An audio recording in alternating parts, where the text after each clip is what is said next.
सलाह दी है। तीसरी लहर की तैयारी क्या सरकार कर रही है, ये अपने आप में एक बड़ा सवाल है। सीधा रुख करेंगे अपने मेहमानों की तरफ। आशीष भारद्वाज हमारे साथ जुड़ गए हैं, बीजेपी के नेता हैं। ओंकार जायसवाल हमारे साथ जुड़ गए हैं, जेएमएम के नेता हैं। दिवाकर तेजस्वी साहब हमारे साथ जुड़ गए हैं, जो कि करेगा कौन, ये बताइए सर। व्यवस्था के दुरुस्त करने के लिए राज्य सरकार दृढ़ संकल्पित है। सर कोई कमेटी है, मॉनिटर करेगा कोई? राज्य स्तर पर तकनीकी सहायक प्रशिक्षण सलाहकार समिति का भी गठन करने का जो निर्देश जारी किया गया है। ओके, आशीष भारद्वाज ये कह रहे हैं तैयार हैं हम।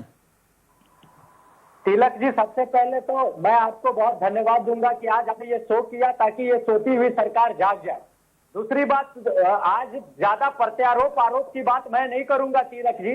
आज मैं इनको कुछ सुझाव दूंगा जो हमने जमीन पे लड़ने के क्रम में देखा है।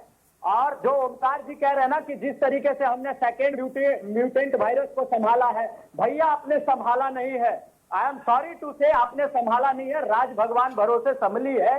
और कृपया करके ये तैयारी मत रखना थर्ड के लिए। बहुत अच्छे डॉक्टर साहब अभी सलाह दे रहे थे, तिलक जी का शो लास्ट तक देख लेना। जितनी सलाह है इसको निचोड़ के कम से कम इंप्लीमेंट जरूर करना, आप लोगों से अनुरोध। आशीष भारद्वाज, राज्य या देश, माफी से रोकना चाहूंगा, आपने राज्य का जिक्र किया, भगवान भरोसे या पूरा देश भगवान भरोसे है? तिलक जी तैयारी पूरी देश में होनी चाहिए और भगवान करे कि मजबूत तैयारी हो। हमारे प्रधानमंत्री जिस तरीके से सलाह दीजिए सर, सलाह, राजनीति मत करिए, सलाह दीजिए सर। सलाह दे रहे हैं।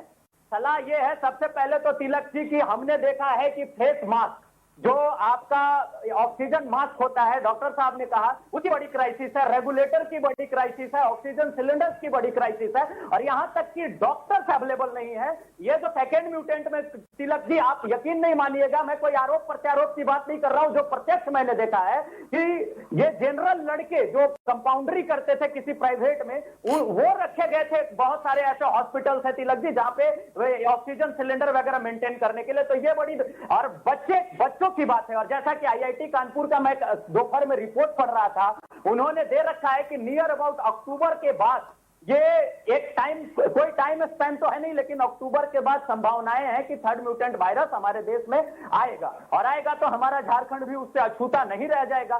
तीसरी चीज है तिलक जी की कैरियर, जो वायरस कैरियर है। वायरस कैरियर मतलब कि वो बच्चों के फैमिली वाले, उनके पेरेंट्स, उनके लिए कल मुख्यमंत्री जी ने भी जिस कमेटी से बैठक की है, उस कमेटी ने बड़े क्लियरली मुख्यमंत्री जी को बताया है कि गो फॉर द वैक्सीनेशन के लिए जाइए, वो सबसे जरूरी चीज है। लेकिन अभी जो वैक्सीनेशन का है हालत, अभी वैक्सीनेशन के रजिस्ट्रेशन बंद है, अभी वैक्सीनेशन के न्यू रजिस्ट्रेशन नहीं हो पा रहे हैं और जहां जा रहे हैं लोग, वहां से लोग वापिस भी आ जा रहे हैं भीड़ के कारण और अनअवेलेबिलिटी के कारण।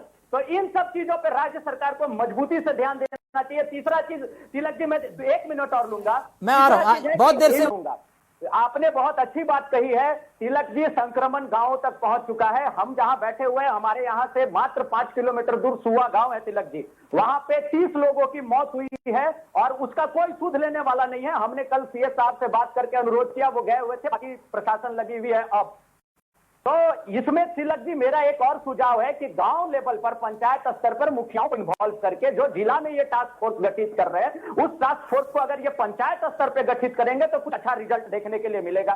तीसरा चीज है कि मेन डॉक्टर्स की अवेलेबिलिटी नहीं है तिलक जी। आप किसी भी अस्पताल, सरकारी अस्पताल में पहुंच जाइए, मैं सदर अस्पताल की ही बात करता हूं, तो हमारे यहाँ डॉक्टर्स बहुत अवेलेबल नहीं है। और खासकर शिशु रोग के लिए, जो शिशु रोग स्पेशलिस्ट चिकित्सक है, इनकी बहुत घनघोर अभाव है तिलक जी। तो इसको ठीक करना होगा मुख्यमंत्री महोदय को। और इसमें भारतीय जनता पार्टी का एक एक कार्यकर्ता तिलक जी समर्पित है अपने राज्य, अपने लोगों की सुरक्षा।